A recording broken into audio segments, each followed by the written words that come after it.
नाज़रीन, लाहौर में मुस्लिम लीग काफ जे सरबराह चौधरी शुजात हुसैन बिलावल हाउस आमन थी आहे, जॾहिं त चौधरी शुजात हुसैन जी अॻूणी सदर आसिफ अली ज़रदारी सां मुलाक़ात भी थी आहे। मुलाक़ात दौरान वफ़ाक़ी वज़ीर चौधरी सालिक हुसैन ऐं ॿियनि चौधरी शाफ़ी हुसैन भी मौजूद हुआ।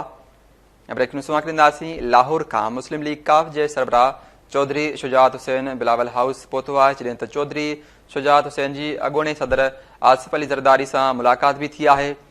मुलाक़ात दौरान वफ़ाक़ी वज़ीर चौधरी सालिक हुसैन ऐं चौधरी शाफ़ी हुसैन मौजूद हुआ। जॾहिं त ज़रियनि मूजिबि मुलाक़ात दौरान मुल्क ख़ासि तौर ते पंजाब जे सियासी सूरत हाल ते ॻाल्हियूं थियूं आहिनि। नाज़रीन, ब्रेकिंग न्यूज़ समां लाहौर खां मुस्लिम लीग काफ जे सरबराह चौधरी शुजात हुसैन बिलावल हाउस पहुतो आहे, जॾहिं त चौधरी शुजात हुसैन जी अॻूणी सदर आसिफ अली ज़रदारी सां मुलाक़ात भी थी आहे। मुलाक़ात दौरान वफ़ाक़ी वज़ीर चौधरी सालिक हुसैन ऐं चौधरी शाफ़ी हुसैन भी मौजूद हुआ। जॾहिं त ज़रियनि मूजिबि मुलाक़ात दौरान मुल्क ख़ासि तौर ते पंजाब जी सियासी सूरत हाल ते ॻाल्हियूं थियूं आहिनि।